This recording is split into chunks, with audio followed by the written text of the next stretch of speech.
بسم اللہ الرحمن الرحیم۔ السلام علیکم ورحمۃ اللہ وبرکاتہ۔ ناظرین، ایک مرتبہ درود شریف پڑھ لیجئے اور کامنٹ سیکشن میں ڈن لکھ دیجئے۔ اکثر پریشانیوں سے تنگ آ کر ہم نماز پڑھنا چھوڑ دیتے ہیں، دعا ترک کر دیتے ہیں کہ اللہ سنتا ہی نہیں۔ کچھ لوگ بالکل خاموش ہو جاتے ہیں۔ تعلق کیسا بھی ہو، قائم رہنا چاہیے۔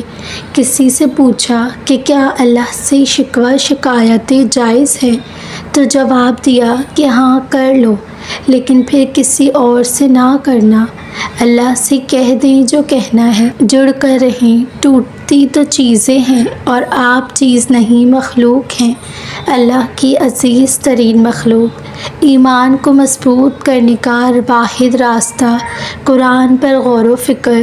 دنیا کی کوئی اور چیز آپ کا ایمان مضبوط نہیں کر سکتی۔ اور پتہ ہے قرآن پر غور کرنے کا موقع کب ملتا ہے؟ جب آنکھ اور کان حلال چیزوں کے قریب ہوں۔ آنکھیں دل کا آئینہ ہوتی ہیں اور کان دماغ کو تقویت دیتے ہیں۔ آپ جتنا فساد آنکھ سے دیکھیں گے اور کان سے سنیں گے، اتنا قرآن سے دور ہو جائیں گے اور ایمان کمزور ہوتا رہے گا۔ اور اب آنکھ اور کان کو کیسے حلال کی طرف لایا جائے؟ کوشش سے۔ ہدایت وہ واحد چیز ہے جو رب بن مانگے نہیں دیتا، آپ کو کوشش کرنی پڑتی ہے۔ اپنی کاہلی اور بہانوں سے خود پیچھا چھڑا کر قرآن کی طرف آئیں اور پھر ہی اللہ آپ کے لیے ایمان کا نور بڑھائے گا۔ مصیبت پڑتے ہی فوراً دائیں بائیں نہیں بھاگتے۔ ایک کو کال، دوسرے کو میسج، تیسرے شخص سے فریاد، چوتھے کی منت نہیں۔ انسانوں کے پیچھے بھاگتے انسانوں سے مدد ضرور مانگیں، لیکن پہلی مدد اللہ سے مانگی جاتی ہے۔ جب بھی مصیبت پڑے، پہلے وضو، پھر 2 نفل نماز، پھر دعا۔ کیونکہ سب سے پہلے آپ نے اول رابطے سے مدد مانگنی ہے۔ انسانی رابطے، پیسہ، کوشش، یہ سب بعد میں آئے گا، پہلے رب آتا ہے۔ ہماری گنتی الٹی چلتی ہے، ہم پہلے انسانوں کی طرف بھاگتے ہیں، وہ امید دلائیں تو ہم سکون میں آ جاتے ہیں، اور امید نہ دلائیں تو ہم مزید انسانوں کی طرف بھاگتے ہیں، اور کچھ نہ بنے تو ہم اللہ سے مانگتے ہیں اور پھر انسانوں سے رابطہ کرتے ہیں۔ وہ رب جس نے ایمان اور زمین جیسے بڑے بڑے کام کیے ہیں، وہ آپ کا چھوٹا سا کام نہیں کروا سکتا۔ انسان پر ایک وقت یہ بھی آتا ہے کہ وہ ہر قسم کی کیفیت سے آزاد ہوتا ہے۔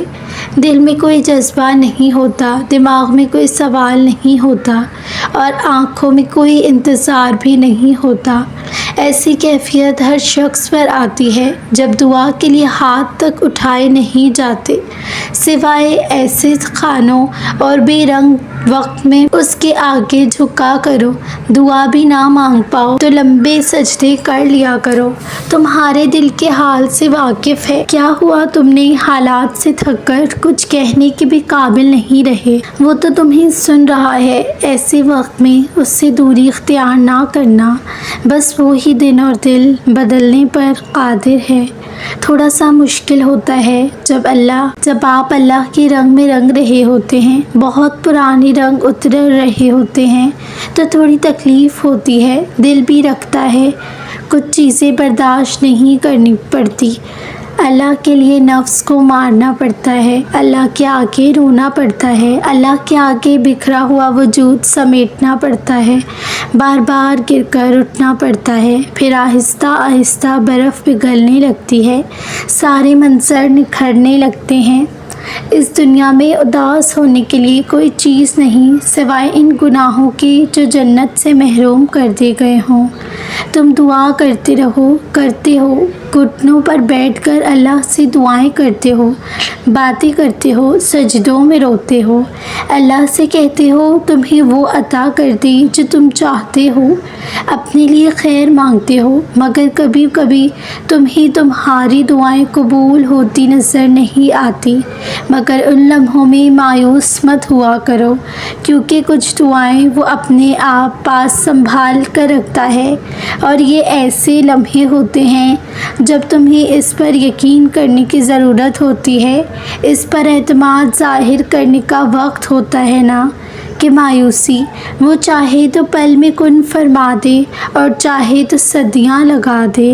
اگر وہ تمہیں دینے میں تاخیر کر رہا ہے تو اس میں بھی اس کی مصلحت ہوگی، ہو سکتا ہے اس کو تمہارا مانگنا، یقین رکھنا، صبر کرنا پسند آ گیا ہو، تمہارا اللہ سے باتیں کرنا اللہ کو پسند ہو۔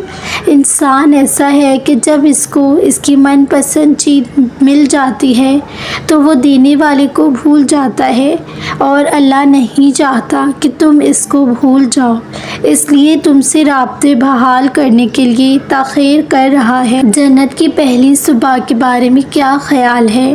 جب آپ اپنے محل کی اونچائی پر کھڑے ہو کر جنت کے خزانوں اور اس کی نہروں کو دیکھ رہے ہوں گے، آپ کے آسمان اور زمین تبدیل ہو چکے ہوں گے، دودھ، شہد، شراب اور انتہائی سفید پانی کی نہریں، سونے اور چاندی کے محلات، تحت نگاہ موتیوں کی سرزمین، کستوری کے ٹیلے، ہر طرف عمدہ خوشبوئیں، گھنے درخت اور ان کی سونے کی ٹہنیاں، مختلف رنگ و اشکال کے پھل، نوکر چاکر، عظیم سلطنت، بلند مقام، بڑی بڑی آنکھوں والی حور و غلماں، اپنے اہل و عیال میں سے جسے آپ کھو چکے ہیں، اللہ تعالیٰ آپ سب کو وہاں اکٹھے کرے گا، ایسی جنت کی جسے آج تک کسی آنکھ نے نہیں دیکھا، کسی کان نے نہیں سنا، اور نہ ہی کسی انسان کے دل پر اس کا خیال گزرا ہے۔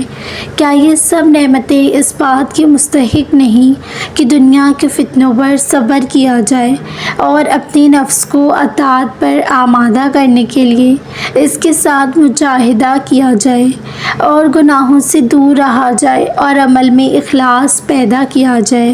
یا اللہ، ہمیں اور جن سے ہم محبت کرتے ہیں، ہمارے والدین، بھائیوں اور بہنوں کو جنت الفردوس میں بغیر حساب اور عذاب کے جمع کرنا، آمین ثم آمین۔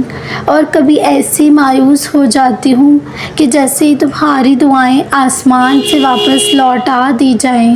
ایسا کیوں؟ کیونکہ میں انسان ہوں اور مایوسی انسانی فطرت ہے۔